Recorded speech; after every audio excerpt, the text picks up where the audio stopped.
안녕하세요. DJ 서영입니다. 오늘의 사연 시작해 보겠습니다. 안녕하세요. 서울에 사는 40대 중반의 여성입니다. 흔히들 사람을 잘못 보면 큰 코 다친다고들 하잖아요. 제가 그 말을 피부로 실감하게 된 일이 바로 남편과의 이혼 과정이었습니다. 어느 날 평소와 다름없이 하루를 보내던 저는 갑자기 부모님에 대한 고민에 빠지게 되었습니다. 저희 부모님은 언제나 저에게 과분할 정도로 많은 사랑을 주신 분들이었고, 특히 남편이 우리 집에 들어오면서부터는 그 사랑이 더 깊어졌습니다. 우리 집에 찾아올 때마다 부모님은 남편에게 갈비며 김치를 싸주시고 힘들다고 하면 기운내라고 격려까지 해주셨죠. 특히 아버지는 외동딸인 제가 결혼하면서 꼭 아들이 생긴 것 같다고 좋아하셨습니다. 남편은 그런 부모님의 사랑을 당연한 듯 받아들이고 있었고요. 그런데 시간이 지나면서 남편은 점점 더 저희 부모님의 재산에 집착하는 모습을 보였습니다. 처음엔 그냥 생활비나 용돈 문제로 예민한 줄 알았는데 점점 더 크게 욕심을 부리는 것이 보였죠. 그러다 저희 어머니께서 병원에 입원하신 후 아버지께서 친정 땅을 정리해 새로운 환경에서 생활하시려는 결정을 내리셨는데, 그 소식을 들은 남편은 뜬금없이 친정 땅을 정리하는 데에 불만을 터뜨리며 절반을 받을 수 없다며 화를 내기 시작했습니다. 그는 재산을 받으면 집을 이사하고 차도 뽑고 사업도 하겠다고 온갖 계획을 세웠습니다. 제가 한 번도 그런 생각을 해본 적이 없는 입장에서는 무척 충격적이었죠. 특히나 남편이 회사까지 그만두고 재산을 받을 방법을 궁리하며 친정에 직접 연락까지 시도하던 모습은 정말 상상조차 할 수 없었던 일이었습니다. 결국 남편의 재산 욕심은 한계에 다다랐고, 친정아버지는 저에게 재산의 절반을 주겠다고 하셨지만 남편은 그것조차 받아들이지 못하고 고작 절반이냐며 저에게 처가와의 연을 끊겠다고 선언했습니다. 저는 그때 남편과의 관계를 끝내야겠다고 마음먹었죠. 욕심은 항상 가난을 부른다는 속담이 있습니다. 남편이 이혼 후에도 다시 연락해 울면서 돌아와 달라고 했을 때 저는 그 말을 뼈저리게 실감했습니다. 필요한 것 이상의 욕심을 부리며 자기 자신을 망쳐버린 사람과는 더 이상 함께할 수 없다는 걸 깨달았거든요. 저희 집은 예전부터 아빠가 주로 요리하거나 빨래, 집안일을 도맡아 하셨고, 저를 키우시는 것도 거의 아빠의 몫이었어요. 반대로 엄마는 밖에서 일을 하시면서 저희 가족을 책임지셨죠. 어릴 때부터 그런 분위기 속에서 자라다 보니 저는 남들이 흔히 말하는 전통적인 가정의 모습과는 조금 다르다는 걸 자연스럽게 받아들이게 됐어요. 아빠는 집안일을 척척 해내시는 분이셨고, 엄마는 밖에서 늘 강한 모습을 보이셨어요. 엄마는 정말 대단하셨거든요. 얼마나 체력이 좋으셨냐면 하우스 농장을 직접 운영하셨을 정도였어요. 그런 일들은 보통 남자들이 해야 하는 것처럼 여겨지곤 하잖아요. 그런데 저희 엄마는 그런 편견을 뛰어넘어 몸을 아끼지 않고 일하셨어요. 농장 직원들도 30명 넘게 두셨는데 그 많은 사람들을 직접 통솔하셨답니다. 사람을 관리하는 일이 얼마나 힘든지 아시는 분들은 아시겠지만 그게 보통 일이 아니잖아요. 저희 엄마는 정말 그런 걸 능숙하게 해내셨어요. 사람들이 서로 다투거나 무슨 일이 생기면 엄마는 늘 현명하게 그들의 이야기를 들어주셨고 문제를 해결하셨어요. 이런 일들이 반복되다 보니 동네에서도 무슨 큰일이 생기면 엄마를 찾아와서 고민을 털어놓곤 했어요. 가끔 지붕이 망가지거나 울타리 수리 같은 일도 있었는데 그럴 때는 사람들은 아빠 대신 엄마를 찾았죠. 우리 엄마 손재주가 정말 좋으셨거든요. 그 정도로 엄마는 동네에서 인정받는 분이셨어요. 저희 친정엄마는 단순히 몸을 쓰는 일을 잘하시는 것뿐만 아니라 성격도 굉장히 똑부러지고 호탕하셨답니다. 그 성격 때문에 친구도 정말 많으셨고 리더십도 뛰어나셨죠. 그래서 그런 엄마를 보면 늘 존경스럽다는 생각이 들었어요. 저도 엄마처럼 되고 싶었지만 왠지 저는 아빠 쪽을 더 많이 닮았더라고요. 저는 외동딸로 태어났고 엄마처럼 성격이 똑부러지지는 못했어요. 아빠를 많이 닮은 것 같았죠. 저희 친정아빠는 집안에서 화분을 관리하고 책 읽는 걸 즐기셨던 조용하고 사근사근한 성격이셨거든요. 그래서인지 집안에 무슨 일이 생기면 엄마가 주도적으로 나서서 처리하셨어요. 그렇다고 해서 아빠가 주눅 들거나 하신 건 절대 아니에요. 엄마가 든든한 버팀목 역할을 하셨고 그런 엄마에게 아빠는 기대셨죠. 그리고 아빠의 다정한 성격 덕분에 엄마도 힐링하시는 것 같았어요. 참 따뜻한 가정이었답니다. 엄마와 아빠 두 분이 서로를 의지하면서 시골에서 농사를 지으셨고 저는 서울에 있는 대학에 가기 위해 혼자 서울에서 자취방을 얻어 대학 생활을 시작하게 되었어요. 그때가 참 기억이 나네요. 부모님 곁을 떠나 혼자 살게 된다는 게 한편으론 설레면서도 또 부모님 품이 그리워지기도 했거든요. 특히 아빠는 무척 저를 아끼셨으니까 더 그리웠어요. 그렇지만 저는 나중에 꼭 부모님께 효도하겠다는 다짐을 하면서 대학 생활에 최선을 다하려 했어요. 하지만 대학에서도 제 소심한 성격 때문에 많은 친구를 사귀거나 남자친구를 사귀는 일은 쉽지 않았어요. 저도 남들처럼 연애도 해보고 싶고 많은 친구들과 어울리고 싶었는데 그게 마음처럼 안 되더라고요. 그때는 참 외로웠죠. 남들 다 한다는 연애 한번 해보지 못했거든요. 제가 먼저 좋아한 사람이 없었던 건 아니에요. 분명 좋아했던 사람이 있었지만 고백했다가 찰까봐 겁이 나서 끝끝내 고백을 못했어요. 나중에 알고 보니 그 사람도 저를 좋아했다고 하더라고요. 정말 아쉬웠죠. 그때 제가 좀 더 용기를 냈다면 어쩌면 다른 인생을 살고 있을지도 모르겠다는 생각이 들곤 해요. 제 소심한 성격 때문에 인생에서 뭔가를 포기하는 일들이 종종 있었어요. 그런 모습을 보고 제 주변 사람들은 답답하다는 말을 자주 하곤 했죠. 저도 그게 문제라는 걸 알았지만 성격이란 게 쉽게 고쳐지질 않더라고요. 그게 참 어려웠어요. 그래도 대학을 무사히 졸업하고 나서 저는 중견기업 경리팀에서 일을 하게 되었어요. 성격이 소심한 거랑은 다르게 맡은 일은 참 꼼꼼하게 잘했어요. 그래서인지 주변에서도 저를 신뢰해 주셨고 오히려 성격 덕분에 실수하지 않으려고 더 꼼꼼하게 일하게 되더라고요.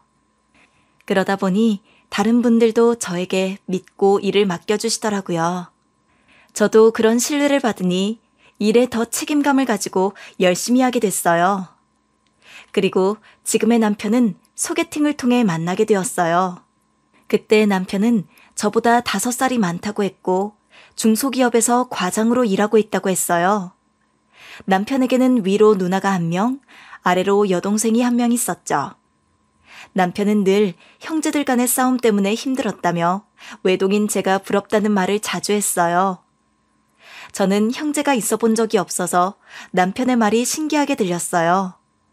오히려 저는 남편처럼 시끌벅적한 가정이 부러웠거든요. 그럴 때마다 남편이 하는 말이 있었는데 형제는 많아봤자 좋은 게 하나도 없어 라는 말이었어요. 처음엔 그 말이 이해되지 않았어요. 그냥 남편은 형제들 간에 안 친해서 그런가 보다 했죠. 그런데 시간이 지나면서 그 말이 무슨 의미인지 점점 알게 되었답니다. 아무튼 저희는 급속도로 가까워졌고 연애한 지 6개월 만에 결혼을 준비하게 되었어요. 남편의 아버지는 재작년에 돌아가셨고 시어머니께서 홀로 계셨어요. 그래서 남편의 누나들과 여동생은 어머니를 더 챙기려 했어요. 남편은 결혼 후에 혼자 계신 어머니가 마음에 걸리니 매달 30만 원씩 용돈을 챙기자고 하더라고요. 저도 그 정도 금액이면 무리가 아니라고 생각해서 알겠다고 했죠. 시어머니 생신날 식사도 사드리고 제 나름대로는 과하지 않게 저의 역할을 다 해왔다고 자부했어요. 그리고 저희 친정 부모님은 정말 정이 많으신 분들이에요. 특히 아버지는 참 여리고 상냥하신 편이라 제가 결혼한다고 하니 이제 내가 가지고 싶었던 아들이 생긴 거나 다름없다면서 무척 기뻐하셨거든요. 결혼할 때도 사위랑 산책도 다니고 책도 같이 읽고 싶다는 작은 소망을 품고 계셨죠. 그런 부모님의 기대에 부응하듯이 남편도 부모님과 잘 지냈어요. 명절 때마다 저희가 시골로 내려가기보다는 오히려 부모님께서 서울로 올라오셨죠. 제가 부모님께 힘들 텐데 왜 굳이 올라오세요? 라고 물으면 보고 싶은 사위 얼굴도 보고 너희한테 주고 싶은 음식도 많아서 그래 하시더라고요. 지금 생각해보면 남편은 이때부터 부모님의 과분한 사랑을 받고 버릇이 잘못된 것 같아요. 스스로가 대단한 사람인 양 착각하게 된 거죠.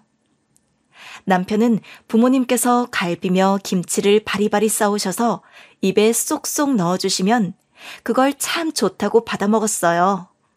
처음에는 좀 과하다는 생각도 들었지만 부모님이 그렇게 좋아하시는 모습을 보고는 저도 그렇게 좋게 생각하게 되었어요. 남편이 우리 부모님과 잘 지내는 게 보기 좋았거든요.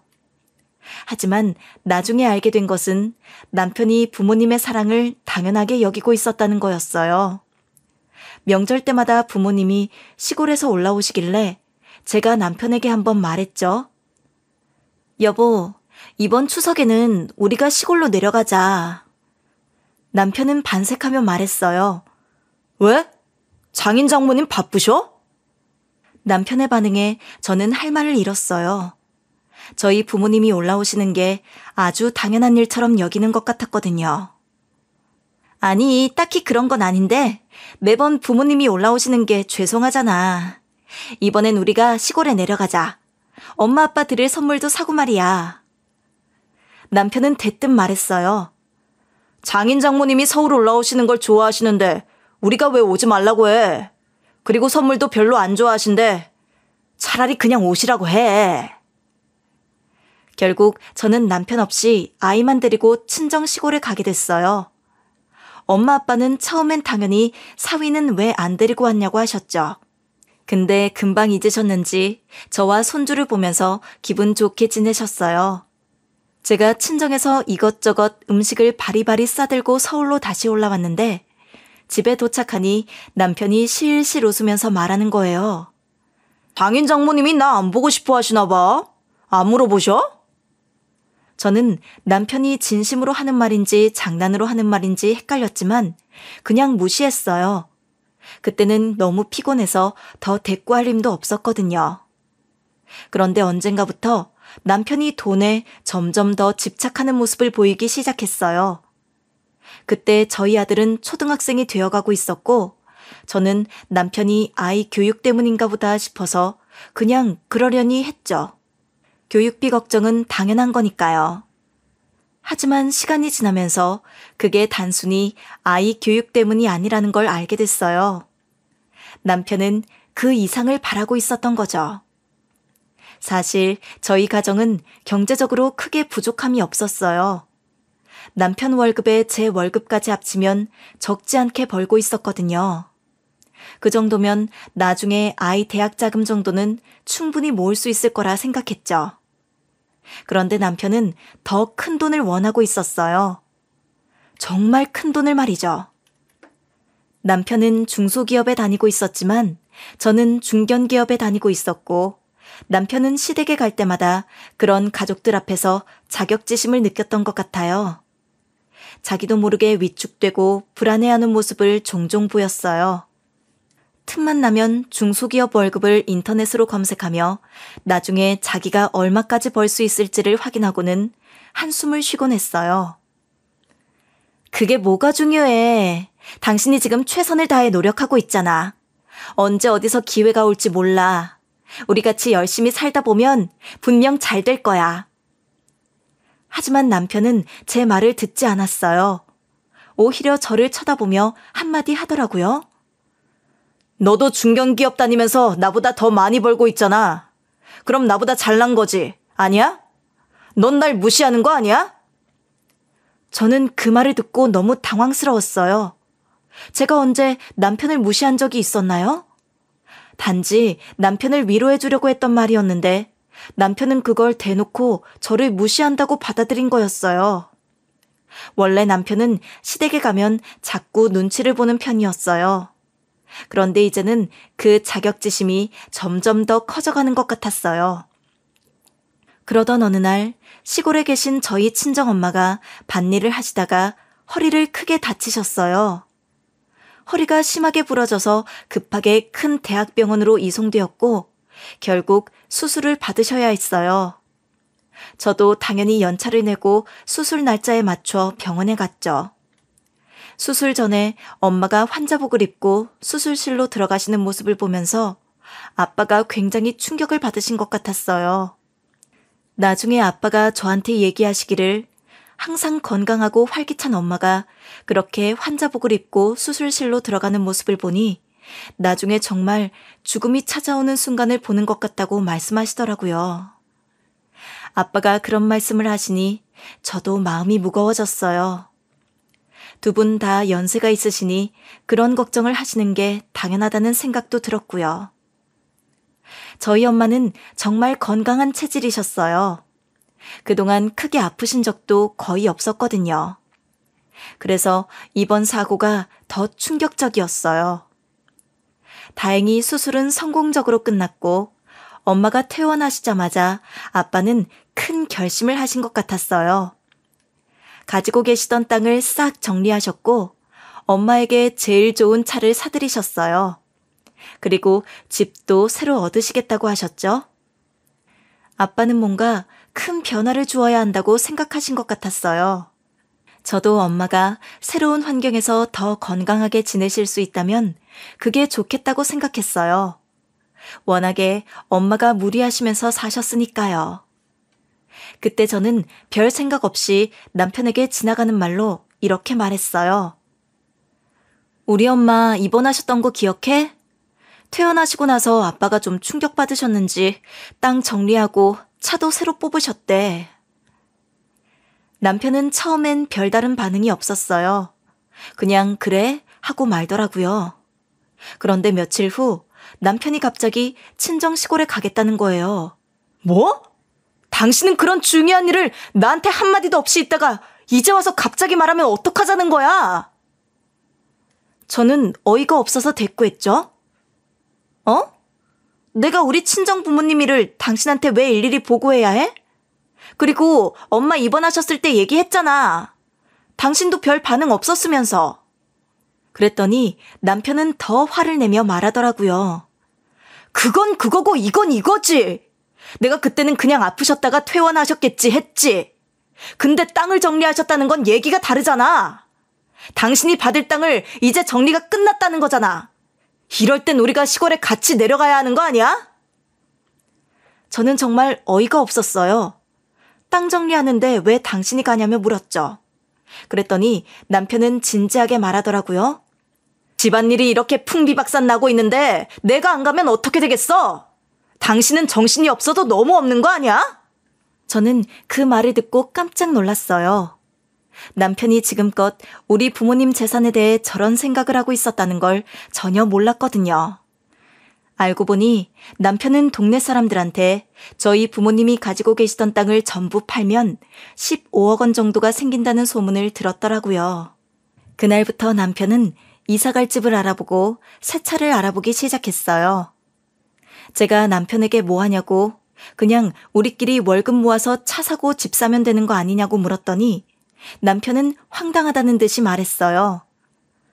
월급쟁이로 어떻게 대한민국에서 집을 사냐고. 무슨 태평한 소리야.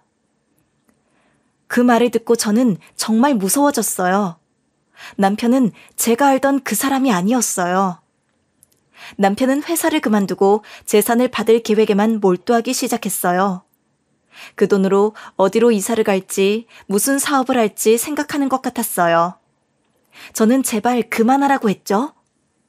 그건 애초에 우리 돈도 아니잖아. 왜 우리 돈처럼 여기고 저러는 거야? 하지만 남편은 듣지 않았어요. 오히려 저한테 더 화를 내며 말했죠.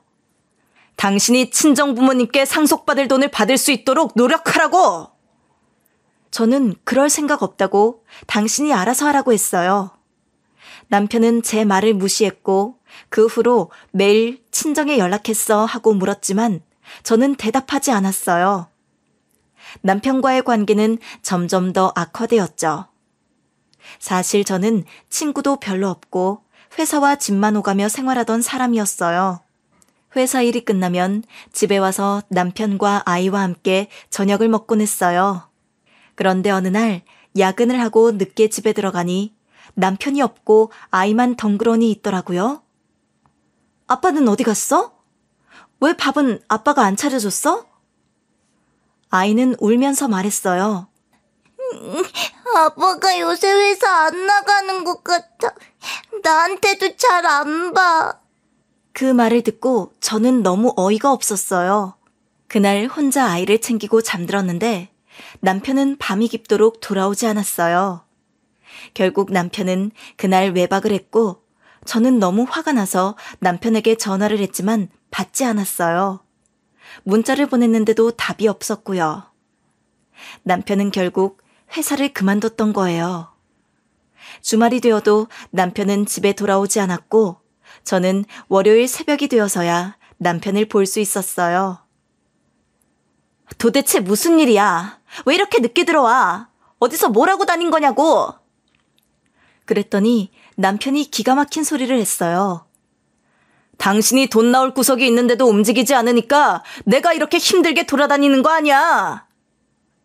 남편은 말도 안 되는 얘기를 했어요. 알고 보니 남편은 목돈만 있으면 크게 성공할 수 있는 사업을 준비 중이라 했어요. 퇴직금도 받았고 저희 부모님 상속까지 받으면 사업을 크게 하겠다고 했죠. 저는 제발 그런 말도 안 되는 소리 하지 말고 다시 회사에 다니라고 했어요. 남편은 회사랑은 맞지 않는다며 이제는 회사를 다닐 수 없다고 했습니다. 남편과는 별다른 말 없이 시간이 흘렀습니다. 그런데 남편은 여전히 사업을 한다, 새로운 일을 벌인다며 사람들을 만나고 술을 마시며 지내는 것 같더라고요. 특히 남편이 자주 만나는 그 친구들이란 사람들, 한두 번 저희 집에 데리고 오기도 했는데 솔직히 질이 너무 나빠 보였어요. 한 번은 남편이 밖에서 술을 먹다가 가게에서 쫓겨났다고 하면서 저희 집으로 온 적이 있었어요. 그때가 밤 11시쯤이었죠. 저는 이미 아이를 재우고 있었는데 갑자기 초인종이 요란하게 울리면서 남편이 고성방가를 하는 겁니다. 문을 열어보니 남편이랑 남자 셋넷 정도가 되는 사람이랑 같이 있었어요. 그중에는 덩치가 크고 키가 180cm가 넘는 사람도 있었고 문신이 보이는 사람도 있었어요. 그 사람들이 남편이랑 같이 사업을 준비하는 사람들이라고 했지만 솔직히 그들 얼굴을 보니 겁이 나더라고요. 아이도 놀라서 울기 시작했고요. 저는 남편을 안방으로 끌고 가서 조용히 말했어요. 이게 대체 무슨 일이야? 지금 아이도 자고 있는데. 이런 사람들을 데리고 집에 오면 어떡해? 다른 곳으로 가. 그런데 남편은 그럴 수가 없다며 그 사람들이 자기가 가장 아끼고 존경하는 선배들이라고 했어요. 오늘 한 번만 같이 술자리를 할 테니 이해해달라고 하더라고요. 저는 도저히 내 상식으로는 이해할 수 없었어요. 아이도 자고 있고 밤늦게 남편 친구들까지 집에 들여서 술을 마신다는 게 말이 안 된다고 생각했죠. 하지만 남편은 자존심이 걸린 문제라면서 저에게 언성을 높였어요. 결국 저는 그들을 돌려보내지 못했고 그들이 요구하는 대로 비빔국수와 삼겹살을 준비해줬습니다. 그 후에도 남편은 몇 번이나 이상한 친구들을 집으로 데려왔어요. 그래서 저는 결국 현관문 비밀번호를 바꿔버렸죠. 남편은 그걸 알고 나서는 저에게 엄청 화를 냈어요. 가장이라는 사람이 집에 들어오지도 못하게 하다니 이게 무슨 일이야? 가장이면 가장답게 행동해야지. 당신은 전혀 가장 노릇을 하고 있지 않아. 남편은 남자는 원래 자기 일을 하는 게 가장 노릇이라며 말도 안 되는 소리를 했습니다. 그 후로 친정에서도 별다른 연락이 없자 남편은 저에게 점점 더 압박을 주기 시작했어요. 당신은 내가 우스워 보여? 내가 저번 달부터 계속 장인 장모님께 말씀드리라고 했잖아. 대체 왜 아직도 말을 안 했어? 친정에서 줄 재산 같은 건 없다고 했잖아. 그만 좀 해. 저는 처음부터 부모님 재산에 별다른 관심이 없었기 때문에 남편의 이런 말들이 전혀 와닿지 않았어요. 그런데 남편의 생각은 달랐죠. 남편은 결혼 후 저희 집안 돈으로 시댁에서 사랑을 듬뿍 받았다고 생각했던 것 같아요. 그래서 제가 받을 재산도 당연히 자기 것이라고 생각하고 있었던 거죠. 남편과의 사이는 점점 더 멀어졌고 가족 행사에도 자연스럽게 불참하게 되었습니다. 아가씨 생일이 있었는데 그날 남편이 처음으로 저에게 말을 걸더라고요. 자기 여동생 생일인데 어떡할 거야? 저는 그 말이 너무 괘씸했어요. 돈 문제로 싸운 상태에서 그런 말을 하는 게 정말로 기분 나빴죠. 당신이 알아서 해. 솔직히 남편이 엄마 돈 받아서 자기 여동생 챙기려는 건가 하는 생각까지 들었어요. 남편이 제 말을 듣고 소리를 지르며 화를 내기 시작했어요. 넌 정말 나한테 기를 한 번도 못 세워줘? 내가 당신이랑 무슨 생각으로 결혼한 줄 알아? 자존심이 상해서 정말. 그러면서 집안을 엉망으로 만들었어요. 그 소리에 자고 있던 아이가 또 깼고 저에게 달려왔어요. 남편은 그 와중에 소리를 지르며 효도하고 싶다고 말했어요. 정말 말도 안 되는 상황이었죠. 며칠 뒤 아가씨 생일이 지나고 나서 아가씨에게 연락이 왔어요. 저는 왜 생일에 안 왔냐고 뭐라고 하려는 줄 알았는데 뜻밖의 내용이었어요. 이번에 오빠랑 같이 봉투 챙겨주셔서 너무 감사해요. 이렇게 큰 돈을 받아도 되는지 모르겠어요. 조카랑 캠프 다녀오시느라 못 오신 거 맞죠? 다음에는 꼭 얼굴 뵈어요. 저는 순간 아가씨가 무슨 소리를 하는 건지 이해가 안 갔어요. 큰 돈이라니? 남편이 돈을 챙겨줬다고? 그 돈이 대체 어디서 나온 건지 의문이 들었죠. 그래서 남편에게 물었어요. 대체 무슨 돈으로 아가씨 생일에 그렇게 큰 돈을 챙겨준 거야? 남편은 제 물음에 오히려 화를 내면서 말하더라고요. 내가 돈이 없다고 사람 취급 못 받아야 되는 사람이야? 저는 그 말에 더 기가 막혀서 남편의 핸드폰을 몰래 확인해 봤죠. 그랬더니 남편이 대출을 받은 걸 알게 되었어요. 1,000만 원 정도를 급하게 대출받아서 아가씨에게 돈을 건넨 거였어요. 그때 정말 남편이 정신 나갔구나 싶었어요. 그런데 더 충격적인 건 따로 있었어요. 남편이 저 몰래 저희 친정엄마에게 직접 연락해서 아내가 곧 상속받을 돈이 있다며 자동차를 계약했다 돈을 보내달라고 했던 거예요. 이 사실을 제가 어떻게 알았냐면 친정엄마가 직접 저에게 전화를 걸어서 말씀하셨거든요. 엄마는 제게 많이 서운해하셨어요. 왜 너는 남편에게만 그 얘기를 하고 엄마한테는 한마디도 안 했니? 엄마는 네가 그렇게 우리 재산을 고민하고 있는지 몰랐어. 정말 서운하다. 엄마는 정말 많이 우셨어요. 엄마가 그렇게 속상해하시는 모습을 보니 저도 마음이 무너져 내렸어요. 엄마는 저를 키우시면서 한 번도 서운한 말씀을 하신 적이 없으신데 이번엔 정말 많이 상처를 받으신 것 같았어요. 저는 그 말을 듣고 너무 열이 받아서 남편과 대판 싸웠어요. 당신 정말 정신이 나갔어? 어떻게 나한테 상의도 안 하고 우리 엄마한테 그렇게 말할 수 있어? 내가 살다 우리 엄마랑 그렇게 말싸움 해본 것도 처음이야. 남편은 오히려 당당하게 말했어요. 장모님이 뭐라고 하셨길래 말싸움까지 했어? 그러길래 내가 진작에 장모님한테 상속 받으라고 했잖아. 누가 보면 내가 나쁜 짓이라도 한 줄 알겠네. 저는 너무 화가 나서 소리를 질렀어요. 나쁜 짓 맞지? 당신이 있지도 않은 자동차 계약 얘기를 우리 엄마한테 하면서 돈 달라고 했잖아. 그렇게까지 해서 우리 엄마 재산이 가지고 싶었어?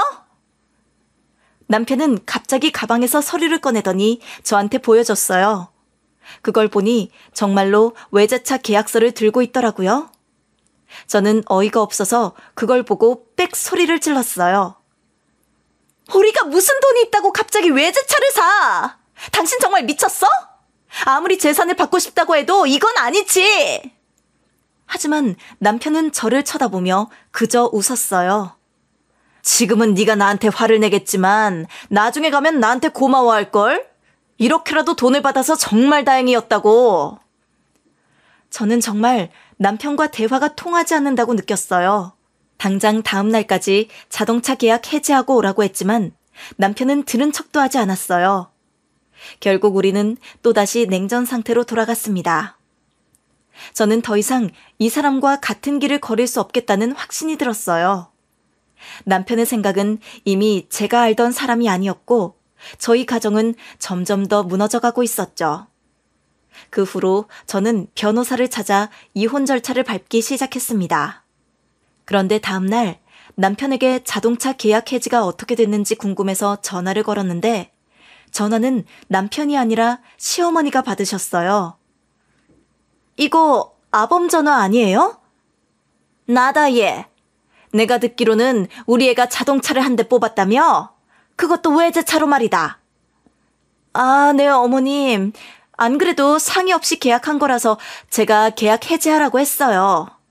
시어머니는 제 말을 들으시더니 갑자기 화가 치미셨는지 목소리가 높아지셨어요.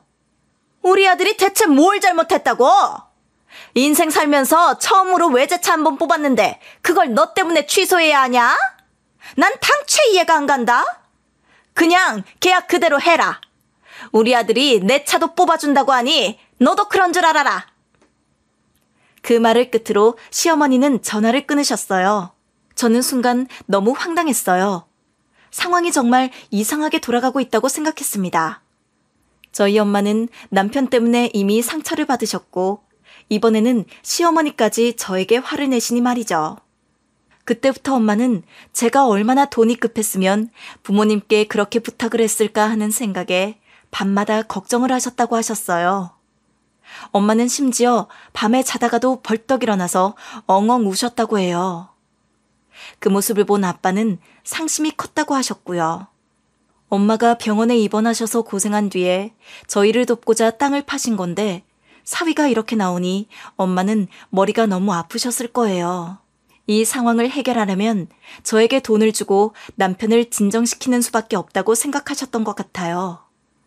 결국 친정에서는 상속을 미리 해주겠다며 저를 시골로 부르셨어요. 주말에 시간을 내서 친정에 가기로 했죠. 사실 그때 저는 모든 일을 사실대로 말씀드리고 상속을 받지 않겠다고 결심했어요. 남편 때문에 저와 부모님 사이가 틀어지는 건 정말 바라지 않았거든요. 하지만 남편은 제가 친정에 간다고 하니 아침부터 별의별 소리를 다 하더군요. 많이 받아와야 돼. 이번엔 확실하게 받아와. 저는 그런 남편의 말을 무시하고 엄마 아빠가 좋아하시는 곶감과 떡 케이크를 준비해 시골로 내려갔습니다. 친정에 도착했더니 아빠는 저를 보자마자 평소와는 다르게 차가운 얼굴로 상속 이야기를 꺼내셨어요. 우리가 내게 전부 다 줄 수는 없지만 외동딸이니까 절반은 주도록 하겠다. 김서방한테는 중간에서 잘 말해서 알아듣게 해라. 그 돈이면 적진 않을 테니 이제 더는 시끄럽진 않겠지. 그 말을 하시고는 아빠는 밖으로 나가버리셨어요. 저는 그 말을 듣고 충격을 받았어요. 그토록 저를 아껴주시던 아빠가 이렇게 차갑게 대하시는 건 처음이었거든요. 예전 같았으면 제가 친정에 오기 1시간 전부터 마중을 나오시고 돌아갈 때면 큰 길까지 따라 나와 손을 흔들어 주셨던 분이었어요. 그런데 지금은 마치 저와의 인연을 끊으려는 듯한 모습이었죠. 아빠의 뒷모습을 보면서 가슴이 찢어지는 것 같았어요. 내가 원하는 건 부모님 돈이 아니라 그 따뜻한 마음이었는데 그저 울음이 터질 것만 같았어요. 엄마를 불러보았지만 엄마도 화가 나셨는지 저를 쳐다도 보지 않으셨고 마중은커녕 나가신다고만 하셨습니다. 제가 가져간 곶감과 떡 케이크도 필요 없으니 그냥 가져가라고 하셨어요. 평소에 친정에 오면 항상 반갑게 맞아주시고 복숭아라도 내어주셨던 엄마의 모습은 온데간데 없었어요. 남편 때문에, 그 사람 때문에 저는 한순간에 부모님께 버림받은 기분이었어요. 그동안 저희 가족은 너무나도 따뜻하고 화목했는데 남편이 이렇게 모든 걸 망쳐놓다니. 마음이 너무 아팠어요. 그날 밤 늦게까지 운전해서 신혼집으로 돌아갔어요. 그런데 집에 도착했을 때 남편은 다짜고짜 제 얼굴도 보지 않고 물었죠. 얼마 받아왔어? 저는 남편을 뚫어져라 쳐다봤고 그 순간 남편이 안고 있던 아이가 눈에 들어왔어요. 그제야 남편이 아이를 안고 있는 모습을 보니 더 괘씸했어요. 그동안 아이를 돌보지 않다가 그 순간에만 아이를 안고 있으니 더 화가 났죠. 땅 판 돈의 절반을 주시기로 했고 일단 3억 받아왔어. 더 이상 우리 친정 부모님께 돈 얘기는 하지 않았으면 좋겠어. 남편은 통장을 봤더니 갑자기 고래고래 소리를 지르기 시작했어요. 뭐 절반? 당신 외동딸 아니었어? 숨겨둔 형제라도 있는 거야? 이번에 계약한 외제차가 4억인데 고작 3억으로 뭘 어떻게 하라는 거야? 이사도 가야 하고 엄마 차도 뽑아드려야 하는데 땅 팔면 15억은 나온다는데 그걸 늙은이들이 가지고 뭘 하겠다는 거야? 당신이 전부 받아왔어야지. 그 말을 듣고 저는 더 이상 참을 수 없었어요. 싫다는 사람 억지로 시켜서 돈 받아왔으면 미안해해야 하는 거 아니야? 그걸 당당하게 소리치고 있어? 정말 인간이야? 남편은 제 말을 듣고 오히려 더 화를 내면서 말했어요. 난 당신이 외동딸이라길래 결혼했어. 이 지긋지긋한 사위 노릇 내가 착실하게 다 해줬잖아. 그런데 절반밖에 못 받아온 거야? 이게 말이 돼? 그렇게 말하며 남편은 마구 따지기 시작했어요. 그때 남편의 고함 소리에 잠들었던 아이가 깨어 울기 시작했어요. 아이는 이제 겨우 초등학생이었죠. 아이의 울음소리에 저는 마음이 더 무너져 내렸어요. 남편은 급기야 나머지 절반을 받아오지 않으면 사위 노릇을 안 하겠다고 했어요. 나 이제 처가엔 발도 안 들일 거야. 내 얼굴 보고 싶으면 돈을 더 받아오라고 해. 장인 장모님이 나 엄청 좋아하시잖아. 나도 그동안 사위 노릇하는 게 너무 힘들었어. 그분들이 좋아하시니까 억지로 한 거지. 나중에 서울로 찾아오셔도 난 얼굴 안 비칠 테니까 그리 알아둬. 그 말을 하고는 남편이 갑자기 집을 나가버렸어요. 순간 저는 정말 저 인간이 그대로 돌아오지 않기를 바랐어요. 저는 솔직히 우리 엄마 아빠가 남편에게 너무 과분한 사랑을 줬다고 생각했어요. 그동안 사위가 마치 아들인 양 여기며 사랑을 주었는데 남편은 그걸 당연하게 받아들이고 이렇게 무책임하게 행동했죠. 정말 천지분간을 못하는 사람처럼 말이에요. 아무리 보고 싶어도 부모님이 저를 제쳐두고 사위만 예뻐하시는 게 정말 서글펐어요. 저는 너무 화가 났어요. 사실 저는 돈이 필요 없었고 이건 남편이 억지로 받아낸 건데도 내가 왜 이런 일을 당해야 하는지 모르겠더라고요. 외동이라는 것까지 너무 싫어졌어요. 저는 남편이 결혼할 때 남편이 형제가 많은 것도 염두에 두지 않았어요. 그런 게 중요했으면 결혼 자체를 안 했을 거예요. 그런데 남편은 계속 외동이라서 어쩌고 하며 핑계를 대니 정말 머리가 아파졌어요. 대체 이 사람이 우리 부모님 재산을 얼마나 기대하고 결혼했길래 이렇게까지 핏대를 세우며 화를 내는 걸까? 이해할 수가 없었어요. 그때 퍼뜩 생각이 나서 아가씨에게 전화를 걸었어요. 아가씨, 늦은 시간에 죄송해요. 그런데 어머님께 혹시 제가 모르는 재산이 조금이라도 있나요?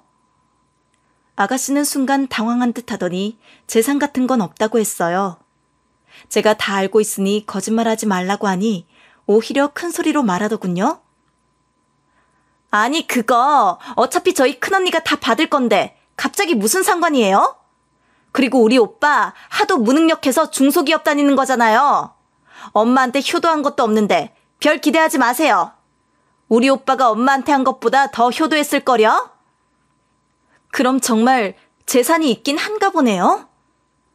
아가씨는 그 말에 더 당황했는지 전화를 끊어버렸어요. 시어머니는 예전부터 시아버지가 돌아가시기 전에 사업을 크게 해서 재산이 꽤 많이 남아있었고 남편은 원래부터 능력이 없었죠. 그 때문에 여자친구와 사귀다가도 결혼할 때가 되면 파혼당하곤 했습니다. 그 이유는 형제가 많고 제대로 된 직장을 다니지 않는다는 것이었어요. 그러다 겨우 작은 회사에 들어가면서 저와 운 좋게 결혼까지 하게 된 것이었죠. 남편은 원래 5평짜리 자취방에서 술이나 마시며 지내다가 결혼 후에는 집안 행사에 나가서 억지로 위세를 떨며 누나와 여동생을 보러 다니기 시작한 겁니다. 사실 시어머니 재산을 한번 노리고 저와 결혼한 것이며 그 명목으로 용돈도 드리며 효도하는 척했던 거였죠. 처음엔 시월드라는 게 그저 말로만 듣던 것인 줄 알았어요.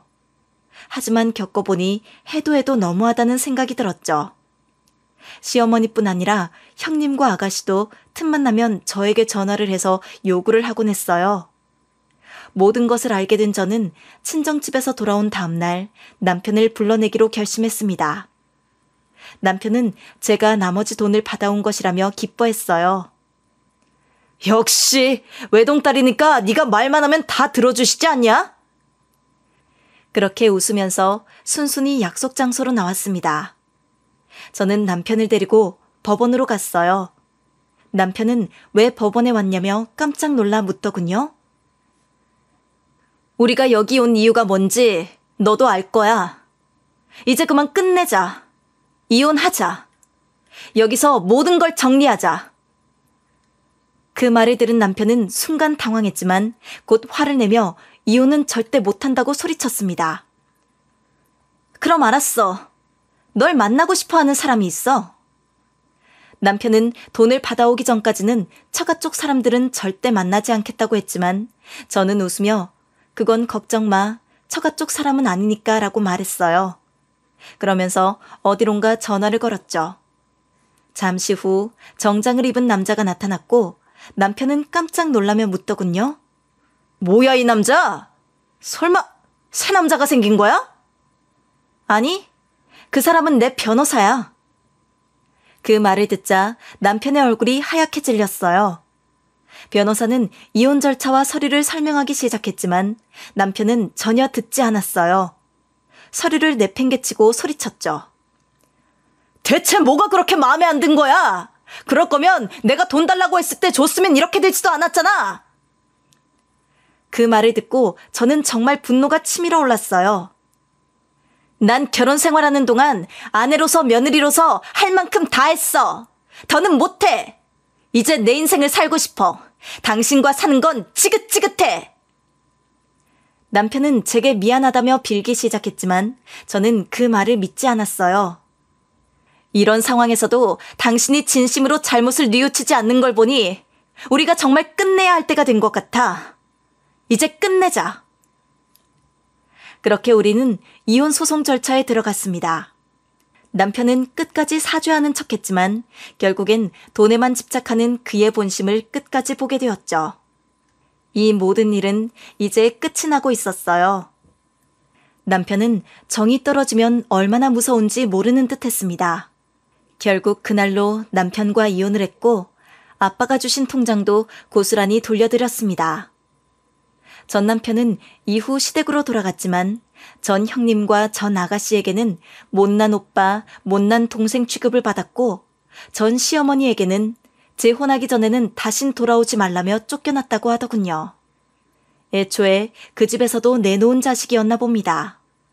전 남편은 그동안 대출로 시작한 사업도 망했고 자동차 빚까지 겹쳐 엄청난 빚에 시달리며 허덕이고 있다고 들었어요. 그러던 중 이혼 후 반년쯤 지났을 때 전 남편에게서 연락이 왔습니다. 여보, 내가 정말 미안해. 아무리 생각해도 내가 잘못했어. 돈 없어도 되니까 나랑 다시 살아주기만 하면 안 될까? 그렇게 울면서 말하는데 정말 정이 떨어지는 소리만 들렸습니다. 정말 다시 연락을 하다니. 난 너 같은 인간이랑 살다가는 평생 불행할 것 같아.